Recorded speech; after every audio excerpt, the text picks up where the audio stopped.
Okay, let's try this one more time. Welcome back. I'm now going to be reviewing Saturday's action from the NHL. There's always hockey on Saturday. Unfortunately, I missed it, but there was 12 games, so let's dive in.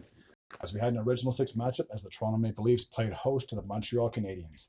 In the first period, Connor Timmins would get his first goal of the season, assisted by Benoit and Ryan Reeves, and that goal happened with 5 minutes and 5 seconds remaining in the period. So the Leafs had a 1-0 lead heading into the second frame. William Nylander would increase the lead to 2-0, getting his 11th goal of the season, a power play goal from Matthew Knies and Morgan Riley, 5:39 of the second frame. The Habs would go on a power play, but unfortunately it backfired as Mitch Marner would get a shorthanded goal, his fourth of the year, assisted by David Kampf, 8:24 of the second frame. So the Leafs had a 3-0 lead at that point.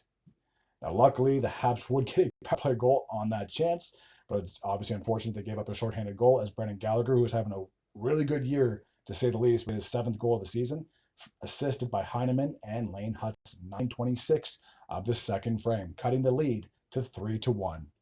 But unfortunately, that did not last long as John Tavares would increase the lead to 4-1, getting his eighth goal of the year, assisted by Marner and William Nylander. And that goal happened 12 minutes and 15 seconds of the second frame. There was no scoring the rest of the period. The Leafs would go on to win by a final score of 4-1. The next matchup took place in Buffalo as we had the Sabres, and they played host to the Calgary Flames. I gotta stop clicking on highlights. I don't want to get kicked off of YouTube. Let's try this again, shall we? Click on there. No, I'm getting highlights again. I would love to show the highlights. It'd be so much better than me just telling you the score, but it is what it is. Okay, look at the game center. Why am I looking at the Winnipeg Jets? What is going on here? Come on. Click on this one more time. There we go. Now we got it to work. The third time's the try, apparently. So in the first period, Zach Benson would open up the scoring for the Sabres, getting his second goal of the season, assisted by Bryson and Owen Power, just a minute and 11 seconds into the opening frame.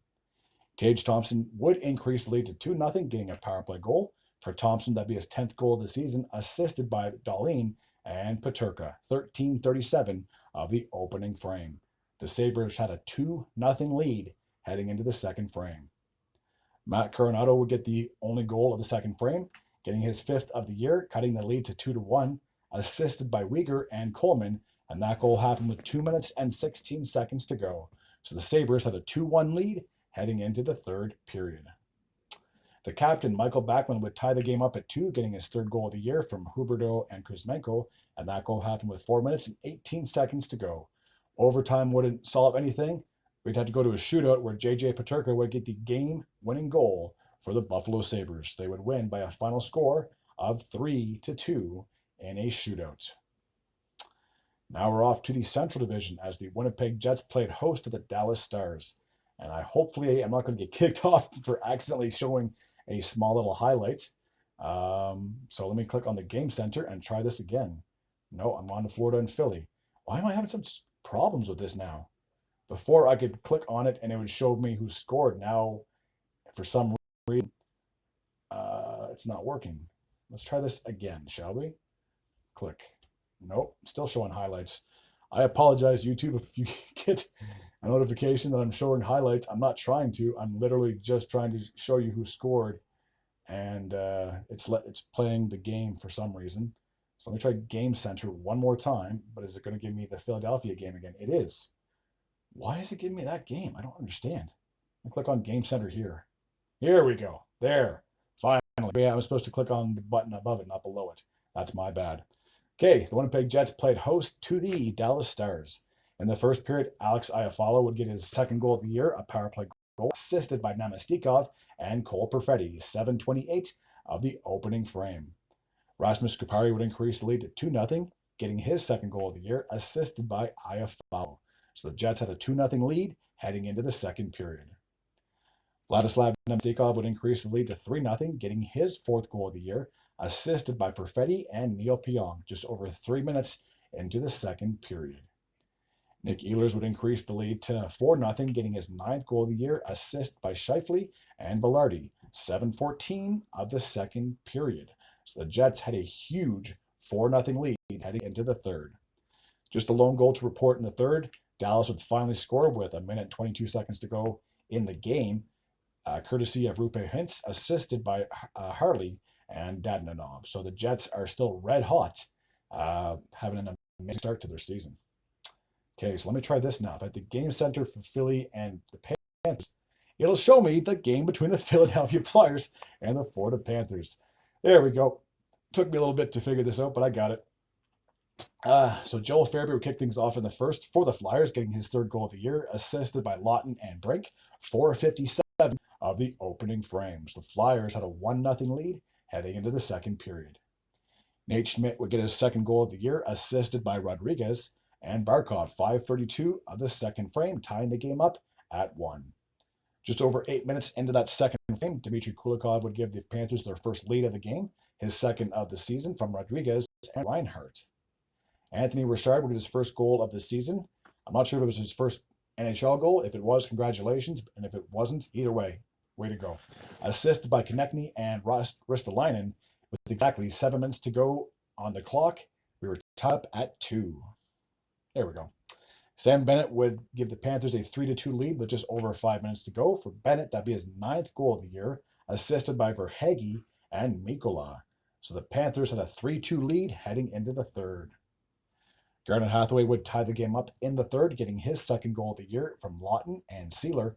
9:47 of the third frame. We would need extra time. Unfortunately, there was no scoring in the overtime frame. We would need a shootout to settle this one, and Evan Rodriguez would get the game-winning goal, giving the Panthers a 4-3 victory over the Philadelphia Flyers.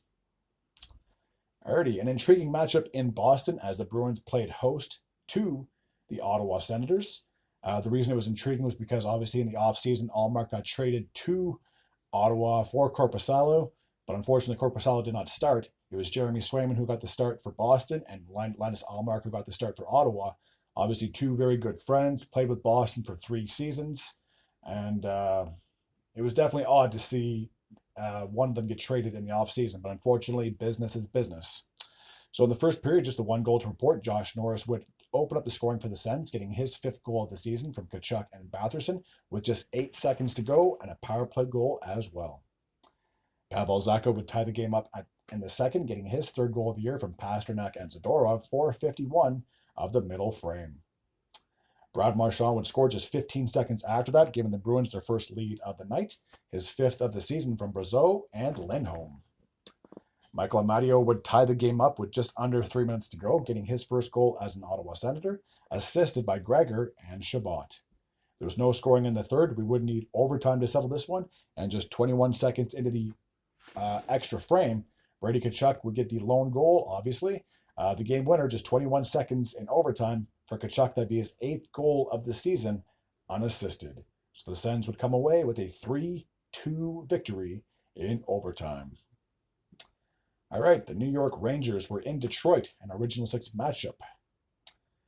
In the first period, Chris Kreider, I always call him Mr. Ranger, would open up the scoring, getting a power play goal. That'd be his 8th of the year from Fox and Panarin. 13-13 of the opening frame. In the second period, Jimmy Vesey would get his first goal of the season, assisted by Carrick and Jones, with 3 minutes and 8 seconds to go on the clock, giving the Rangers a 2-0 lead. Panarin would score less than a minute after that, getting his 10th of the season, assisted by Zibanejad and Lafreniere. So heading into the third, the Rangers had a 3-0 lead. The Red Wings pulled their goalie with over 4 minutes to go. Unfortunately, it did not pan out. Riley Smith would get the empty netter, assisted by Adam Fox, giving the Rangers a 4-0 lead, and that's how the score would finalize 4-0. And Jonathan Quick, who seems to be turning back the clock of Father Time, would get a shutout. Man, guy's like almost 40 years old and he's still playing, and he's still playing this good. Okay, a bit of a barn burner in St. Louis as the Blues played host to the Washington Capitals. In the first period, Connor McMichael would open up the scoring, getting his 9th goal of the year, assisted by Chechurkin just 59 seconds into the opening frame. Scott Perunovich would tie the game up at 1, getting his first goal of the year, assisted by Kessel and Kyrou. So we were all tied up at 1, heading into the second frame. In the second period, Alex Ovechkin, who has been playing lights out, to say the least, compared to the start of last year, would get his 9th goal of the year from Protas and Strome, 7:42 of the second period. Jacob Churkin would score, getting his third goal of the year, assisted by Dubois and Tom Wilson, 10:53 of the second frame. So the Capitals had a 3-1 lead heading into the third. Ovechkin would increase the lead to 4-1, getting his 10th goal of the season from Strome and Wilson, a power play goal, 2 minutes and 9 seconds of the third period. Rasmus Sandin would score just under 2 minutes after Ovechkin did, getting his second of the season, assisted by Sgarboza and Majapani, giving the Capitals a 5-1 lead. They weren't done there. Connor McMichael will get his second goal of the game, his 10th of the season, a power play goal from Strome and Carlson, 10:20 of the third frame. Michael Sgarboza will get his first goal of the year from Majapani and Faravi, 15:27 of the third, increasing the lead to 7-1. And then Brandon Duhaime, just a minute and 18 seconds after that, would increase the lead to 8-1, getting his third goal of the year from Carlson and Radish. So, yeah, the Caps went into St. Louis and absolutely obliterated the Blues, 8-1. Wow. Okay, now we're off to the the Metropolitan Division, as the New York Islanders were playing host to the New Jersey Devils. In the first period, Simon Holmstrom would give the Islanders a 1-0 lead, getting his second goal of the season, assisted by McLean, and that goal happened 13:09 of the first period. Jack Hughes would tie the game up in the second, getting his 6th of the year from Hamilton and Bratt, a power play goal, 5:57 of the second period. After 2 periods of play, we were tied up at 1. Dennis Cholowski would give the Islanders a 2-1 lead, getting his second goal of the year from Holmstrom and Engvall, 10:30 of the third period. Just under 2 minutes after that, Brock Nelson would increase the lead to 3-1, getting his 6th goal of the year from Palmieri and Siplikov, if I pronounce that name correctly. Dawson Mercer would cut the deficit to 3-2, getting his 4th goal of the season from Cotter and Siegelther, 15:33 of the third. And with just about 50 seconds to go, Steph Nason would tie the game up, getting his 7th of the season from Hughes and Dougie Hamilton. We would need overtime to settle this one, and big surprise, Jack Hughes would get his 2nd goal of the game winner, his 7th of the season, assisted by Dougie Hamilton, 2:35 of the overtime frame. So the Devils would go into New York and get a big 2 points. Alrighty, the Nashville Predators played host to the Utah Hockey Club. I think Nashville's finally starting to wake up after I've been criticizing them for such a horrible start to the season. They're starting to finally find their ish, which is about damn time. In the first period, Philip Forsberg would open up the scoring, getting his 7th goal of the year from Yossi and Parsonen, a power play goal, 2:37 of the opening frame. Jonathan Marchessault would get on the goal scorer sheet himself, getting his 3rd of the year from Yossi and Stamkos, a power play goal, 11:58 of the first frame. So the Nashville Predators had a 2-0 lead heading into the second period. Philip Forsberg would get his 2nd goal of the game, his 8th of the year, unassisted, 11:05 of the second frame, increasing the lead to 3-0. Late in the third, with just under 2 minutes to go, the Utah Hockey Club pulled their goalie, which I think was crazy because you're down by 3. What are the odds you're going to get a goal in the last 2 minutes of the game if you haven't scored in the first 58 minutes? But either way, whatever it is, Gustav Nyquist would get an empty net goal, his 5th of the season, assisted by Marchessault. So I believe Saros got the shutout in this one, and I couldn't be happier because, as I've said before, anytime I've done a recap, I have him on my fantasy league, so he definitely needs a few more wins under his belt if I'm going to have any more success. All right, the Colorado Avalanche and the Carolina Hurricanes duked it out, and this was a wild game, high scoring to say the least. In the first period, just the 1 goal to report. Jack Drury would open up the scoring for the Carolina Hurricanes, getting his 2nd goal of the season, assisted by Martinook and Jordan Staal, 9 minutes and 2 seconds of the first frame. Speaking of Jordan Martinook, he'd get on the goal scorer sheet himself, getting his 3rd of the year from Jarvis and Sean Walker, 4:37 of the second frame. Despite the fact that Hurricanes had a power play, Cale Makar would get a shorthanded goal, 9:13 of that second period, cutting the deficit to 2-1. Sam Malinsky would get his 1st goal of the season, tying the game up at 2, assisted by McKinnon, who has 20 assists. That is absolutely absurd. He hasn't even played 20 games and he's got 20 assists. And Sam Girard, 10:57 of the second frame, tying the game up at 2. Martin Necas would score a power play goal for the Hurricanes, getting his 8th goal of the year from Jarvis and Svechnikov, 12:26 of the second frame. Speaking of Nathan MacKinnon, he got on the goal scorer sheet as well as having an assist, getting his 7th goal of the year from Lehkonen and Ludvig, 15:49 of the second frame, tying the game up at 3. Arturi Lehkonen, I can't say this enough. I really miss that guy. I wish that he didn't get traded away. He'd get his 2nd goal of the season from Rantanen and Taves, 16:42 of the second period, giving the Avs their first lead of the game, 4-3. Mikko Rantanen would get a late power play goal with just a minute and 11 seconds to go. For Rantanen, that would be his 7th goal of the season, assisted by Mittelstadt and Nate MacKinnon. That guy is just on fire. I think he's had like a 14 or 15 game point streak to start the season. It's absurd. In the third period, Jordan Martinook would cut the deficit to 5-4, getting his 2nd goal of the game, his 4th of the year from Nietzsche and Sebastian Aho, 2 minutes and 50 seconds of the third frame. The Hurricanes would pull their goalie, but unfortunately it did not pan out. Mikko Rantanen would get his 2nd goal of the game, his 8th of the year, assisted by none other than Nathan MacKinnon with just 50 seconds to go. So the Colorado Avalanche would win this one big, 6-4. The Los Angeles Kings played host to the Columbus Blue Jackets, 2 teams that are trending in opposite directions. In the first period, Dmitry Vornikov would open up the scoring for the Blue Jackets, getting his 1st goal of the year, assisted by Danforth, 13:26 of the opening frame. In the second period, the former Blue Jacket, Vladislav Garakov, would tie the game up, getting his 2nd goal of the season, assisted by P. and Kopitar, 4:16 of the second period.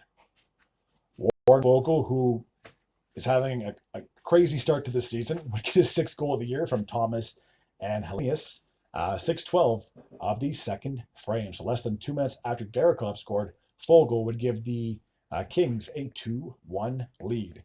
And that would stand until the end of the second period. In the third, Trevor Moore would get a shorthanded goal, his 2nd of the year, assisted by Deneau, just under a minute into the third frame, giving the Kings a 3-1 lead.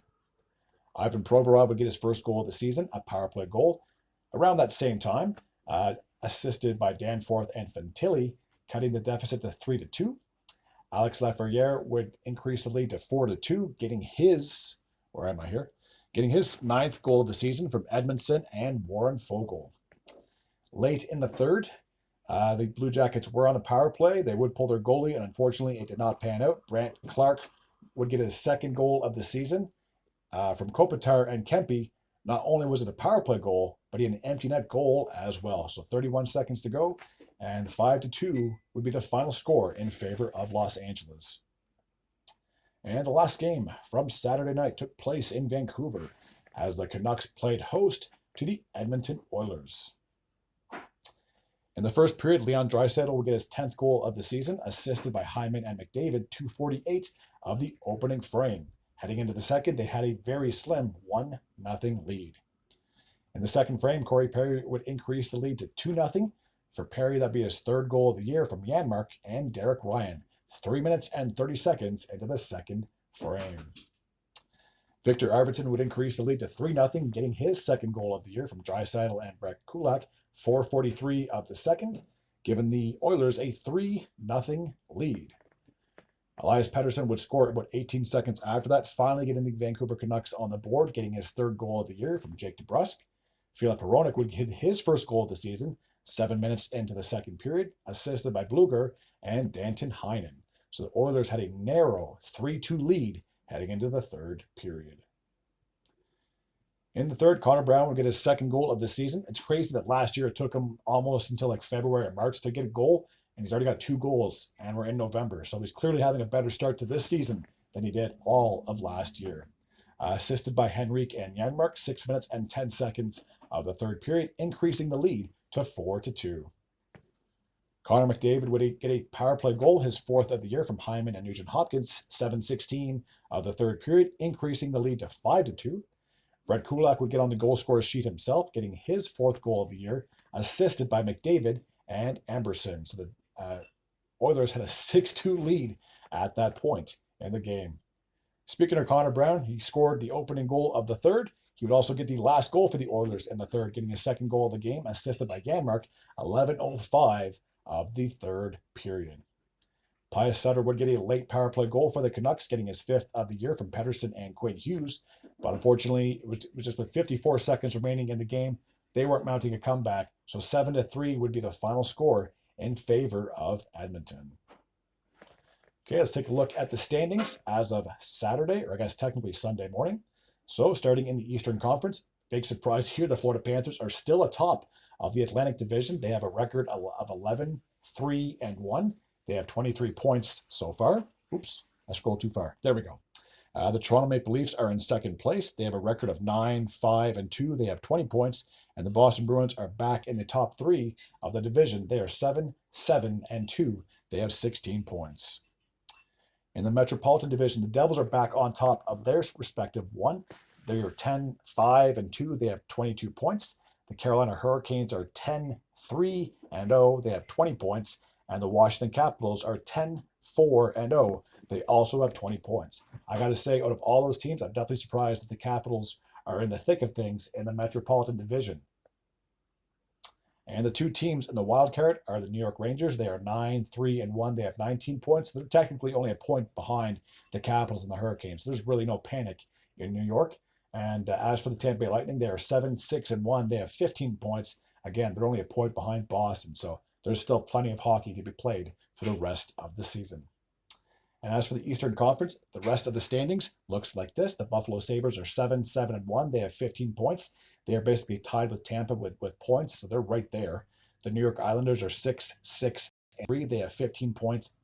The Ottawa Senators are 7-7-0. They have 14 points. They're only a point behind Tampa, so a win can bump them up into the standings. The Pittsburgh Penguins are 6-8-2. They also have 14 points. The Detroit Red Wings are 6-7-1. They have 13 points. The Blue Jackets are 5-6-2. They have 12 points. The Philadelphia Phillies, not Philadelphia Phillies, I apologize. The Philadelphia Flyers are 5-8-2. They have 12 points.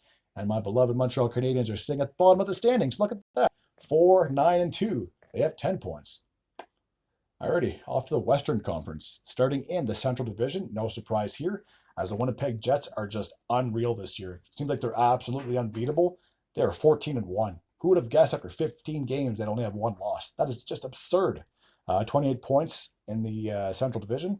The Minnesota Wild are 10-2-2. They have 22 points. And the Dallas Stars are 8-5-0. They have 16 points. So out of all three of those teams, I'm surprised that Minnesota's in the top 3. And I'm definitely very surprised of how strong the Winnipeg Jets are. They could easily be Stanley Cup contenders, but there's still like over 70 games or 68 games for them to play. In the Pacific, after their win, the Los Angeles Kings are still in first place of the Pacific Division. They have a record of 9-4-3. They have 21 points. Vegas is only 1 point behind them. They are 9-3-2. They have 20 points. The Vancouver Canucks are 7-3-3. They have 17 points. The two teams in the wild card, both Canadian, the Calgary Flames are 7-5-3. They have 17 points. And the Oilers are finally back in the playoff hunt with their win over the Canucks. They are 7-7-1. They have 15 points. So as long as they don't go on another crazy losing streak, they could easily jump ahead of the Canucks. There's still so much more hockey to be played until the playoffs start in April. And the rest of the Western Conference looks like this. The Utah Hockey Club are 6-6-3. They also have 15 points. So they're right there. The Colorado Avalanche are finally, I think, starting to get their ish together. They are 7-8-0. They have 14 points, so one more win could put them into the playoff position. The St. Louis Blues are 7-8-0 as well. They have 14 points. The Seattle Kraken are 6-8-1. They have 13 points. The Nashville Predators, who I previously talked about, they are 5-9-1. They have 11 points. They're finally out of the basement of the Western Conference. Just took them 15 games. The Chicago Blackhawks have the exact same record. They're right below the Nashville Predators. The Anaheim Ducks are 4-7-2. They have 10 points. And the San Jose Sharks are right where I expected them to be. They are in last place of the Western Conference. They are 4-9-2. They also have 10 points along with the Ducks. But they also have two extra games that they've played so far. All right, that's going to take care of Saturday's recap from the National Hockey League season. As always, if you're new to this channel and you like this type of content, feel free to hit the sub button. I'd be very grateful and very appreciative. Until next time, and as always, take care.